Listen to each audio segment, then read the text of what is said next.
ब्रह्मा जी की पत्नी कौन है? ब्रह्मा जी की पत्नी है ब्रह्माणी।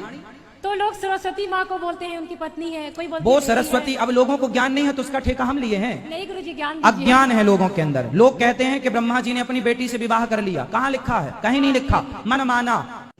तो रुको जरा, सबर करो। सरस्वती जी ब्रह्मा जी की पुत्री भी लगती हैं, पत्नी भी लगती हैं।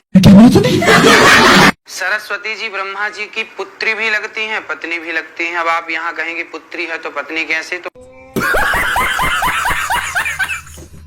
और अभी तो रुको, क्लाइमैक्स अभी बाकी है।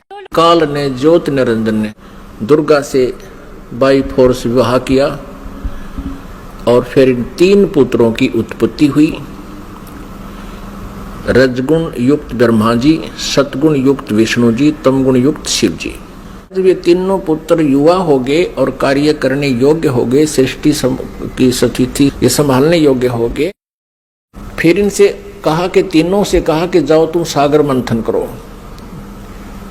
आदेश दुर्गा को देता है ये ब्रह्म सरपुरुष क्षर ब्रह्म, और दुर्गा इन बच्चों से कह देती है कि जाओ तुम सागर मंथन करो। आगे से काल ने सब व्यवस्था कर रखी थी। प्रथम बार जो सागर मंथन हुआ, इस काल ने क्या किया कि अपने श्वासों से 4 वेद छुपा दिए उसमें समुद्र में। सागर मंथन करने से वो 4 वेद बाहर आए, लिपिबद्ध हुए वे। तो इस प्रकार वो 4 वेद अपने आप बहुत सुंदर कमल के फूलों पर रखे हुए आए।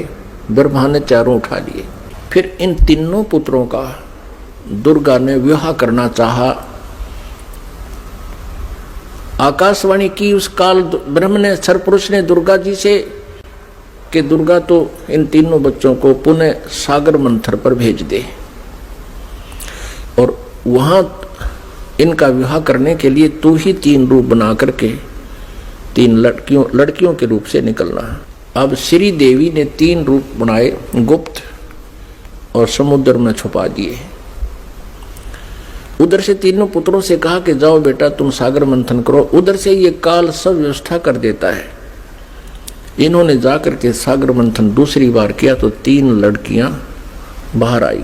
अब माता ने कहा था बेटा जो पहले निकले उसकी पहचान कर लेना, अलग अलग। दूसरी बार जो निकले उसकी पहचान तीसरे के।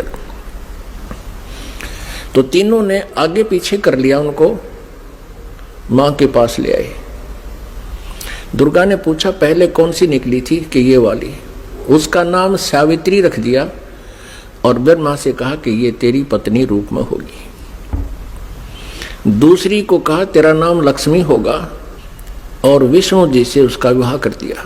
और तीसरी से कहा कि तेरा नाम उमा होगा और उसका विवाह शिव जी से कर दिया। अब यहां से इस एक ब्रह्मांड में काल सृष्टि प्रारंभ हुई। इस क्षर पुरुष का परिवार प्रारंभ हुआ। इससे सुर और असुर उत्पन्न हुए। और पुण्यात्मा जो पुराणों में हम सागर मंथन सुनते हैं कि 14 रत्न निकले, भगवान शिव ने विष को ग्रहण किया, वो तो बहुत बाद की बातें हैं। तो पहले ये इस प्रकार सागर मंथन हुए थे। वो इन वेदों में, इन पुराणों में नहीं है, वो सूक्ष्म वेद में है, 5वें वेद में।